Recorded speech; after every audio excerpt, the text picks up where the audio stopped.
करते हैं question number 1.6 यानी 6 question number chapter number first का फिजिक्स के क्लास 12th एनसीईआरटी से। ठीक है, तो अब ये बात करना चाह रहा है, क्वेश्चन में कहना चाह रहा है 4 point charges QA 2 microcoulomb, QB -5 microcoulomb, QC 2 microcoulomb and QD -5 microcoulomb are located at the corners of the square ABCD of side 10 centimetre. इतने चार्जेस हैं और ये क्या है, इसका नीचे आंसर में दिख रहा होगा सब स्क्वायर में क्या है, ये चार्जेस लोकेटेड हैं यानी कॉर्नर पर रखे हुए हैं। ठीक है, ठीक है आएगा। और जैसे अच्छा वो जो स्क्वायर है उसकी साइड कितनी है 10 सेंटीमीटर, तो कुल मिला के चारों साइड्स 10 सेंटीमीटर की होगी। ठीक है, अब बोला चला what is the force on a charge of 1 microcoulomb placed at the centre of the square. मान लो यहाँ पर, मान कह लो क्वेश्चन में कह रहा है कि ओ पर, नीचे डायग्राम में ओ दिख रहा है, ठीक है, यहाँ पर क्या रखा हो 1 माइक्रोकूलम का चार्ज। ठीक है ना, तो वो ये कहना चाह रहा है कि ये बताइए फिर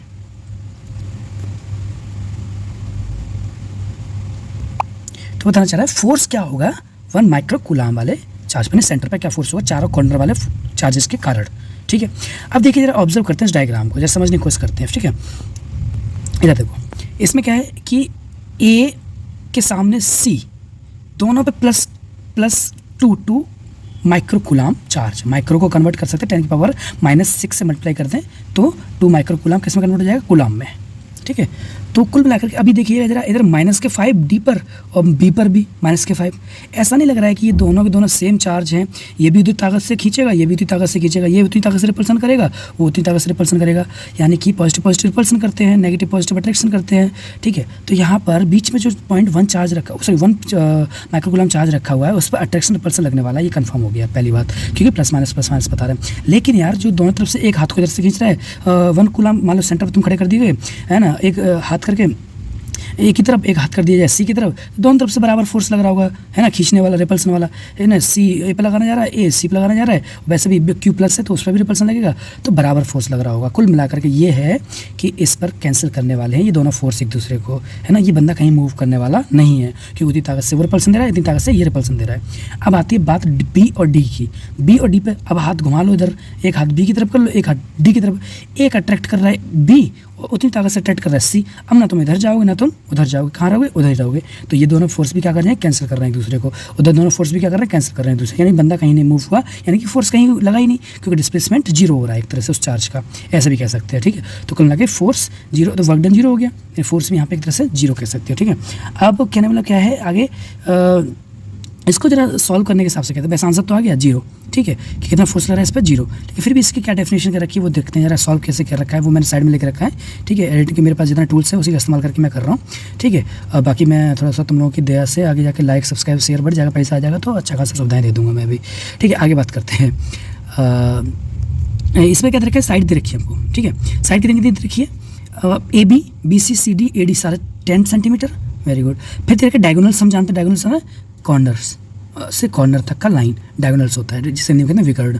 ठीक है, अब यहाँ पर मैं एक ट्रायंगल ले रखा है, मैंने एक डायगोनल और 2 साइड ले रखी हैं, यानी कि AC डायगोनल ले रखा है और AD और DC 2 साइड दे रखी हैं।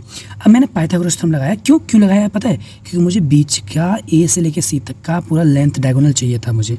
ठीक है ना, वो क्यों चाहिए था, वो इसलिए चाहिए था क्योंकि मुझे जो फोर्स निकालना है सेंटर पे, किस में निकालना है, सेंटर पे, तो दूरी भी मुझे सेंटर तक की चाहिए थी। कहाँ से, जैसे फॉर एग्जांपल A से निकालना है सेंटर तक का, तो AO दूरी चाहिए मुझे, क्या चाहिए, AO। अब AO तो कोई ट्रायंगल से फॉर्मूला निकल नहीं रहा है, लेकिन मेरे को AC निकाल दूँ तो उसका आधा कर दूँ तो AO जरूर निकल के आ जाएगा, ऐसे BO निकल के आ जाएगा BD का आधा करके, है ना, ऐसे ही CO निकल के आ जाएगा AC का आधा करके, ऐसे ही DO निकल के आ जाएगा BD का आधा करके। तो कुल मिलाकर हमको सबसे पहले क्या निकालना पड़ेगा, AC और BD, और AC और BD लेंथ में दोनों बराबर होते हैं स्क्वायर में, तो किसी एक को निकाल लेते हैं, यानी AC को निकाल लेते हैं। ठीक है, तो मैंने पाइथागोरस थ्योरम लगाया है, साइड में देखो AC square equal to AD square plus DC square, देखो ठीक है ना, यानी हाइपोटेन्यूज का स्क्वायर बराबर क्या होता है, परपेंडिकुलर स्क्वायर प्लस बेस का स्क्वायर। मैंने यहाँ वैल्यू रखी है अगले स्टेप, अच्छा स्क्वायर को उस तरफ भेजा तो अंडर रूट बन जाता है, फिर उसमें वैल्यू रखी, AD की वैल्यू कितनी 10, तो स्क्वायर है तो 10 का स्क्वायर हो गया। ठीक है, DC की वैल्यू कितनी है 10, वो भी स्क्वायर कर दिया जाए तो वो कितना हो जाएगा, ठीक है, स्क्वायर DC का स्क्वायर 10 स्क्वायर हो गया। अब ये बताओ 10 स्क्वायर कॉमन ले लो तो क्या बचेगा यहाँ पर 1 पहले प्लेस पे, दूसरे प्लेस पे भी क्या बचेगा 1।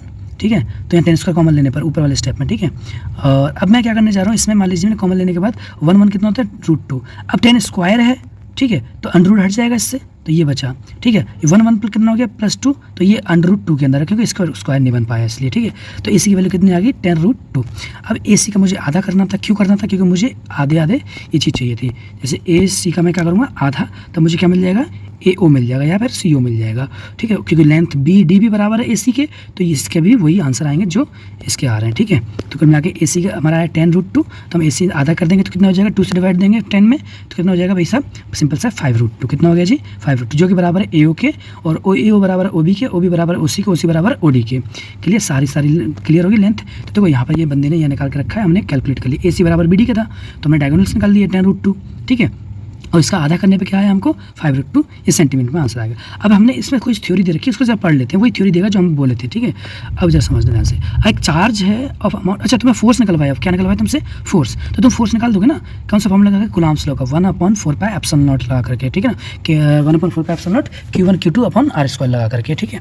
Q1 का चार्ज क्या लगाओगे, जिसके बीच में तुमको फोर्स निकालना होता है, फॉर एग्जाम्पल A और O के बीच में फोर्स निकालना हो, तो A पर कौन सा चार्ज है, Q1 की वैल्यू हो जाएगी 2, और O पर कौन सा चार्ज है 1 माइक्रोकूलम, तो इसकी कितनी हो जाएगी 1, और माइक्रो किस में कन्वर्ट करना होता है कूलम में, तो 10 की पावर -6 का मल्टीप्लाई यहाँ पर, 10 की पावर -6 का मल्टीप्लाई ऊपर, ठीक है। और ऐसे ही 1/2 माइक्रोकूलम कन्वर्ट हो जाएगा। ऐसे R² कितना लगा दोगे, जो हमने यहाँ पर कितना निकाला है OA, ठीक है, वो डिस्टेंस का स्क्वायर लगा दोगे, यानी 5√2 का होल स्क्वायर लगा दोगे, वो फोर्स निकल गया। ऐसे तुम चारों को निकाल सकते हो, वैसे जरूरत नहीं, पूछा नहीं है, हर एक की फोर्स नहीं पूछा है, वो नेट फोर्स पूछा डायरेक्टली, तो नेट फोर्स हम कॉमन सेंस से भी निकाल सकते हैं, वो हमने पहले बता दिया था स्टार्टिंग में ही, 0 हो गया होगा, क्यों, ठीक है। अब बोलना चाह रहे हैं इसकी थ्योरी क्या रही है सर, नीचे जरा पढ़ते हैं।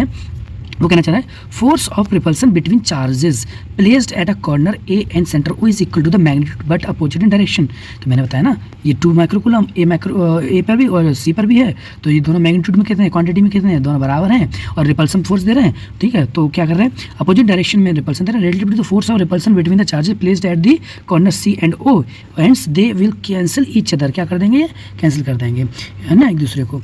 आगे बोलना चाह रहा है सेम तरीके से, hence they will cancel each other की बात करना चाह रहा है। Similarly force of attraction between the charge placed at the B and O is equal to the magnitude but opposite in direction, ठीक है। इसमें B और O के बारे में हम बात कर चुके हैं ऑलरेडी, ठीक है।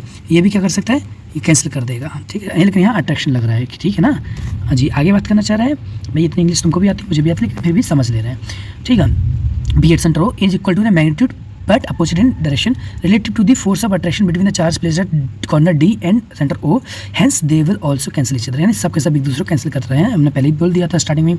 therefore net force caused by the four charges placed at the corner of the square on 1 microcoulomb at the center O is 0। कुल मिलाकर के सेंटर O पर सारे चारों के कारण कितना फोर्स लग रहा है, 0, क्योंकि सब के सब कैंसिल कर दे रहे हैं आपस में, ठीक है ना, समझ में आ गया, कोई दिक्कत, ठीक, okay bye. Like subscribe share तो आप कर ही चुके होगे, आप अच्छे बच्चे हो, आपका तरक्की होगी एग्ज़ाम में।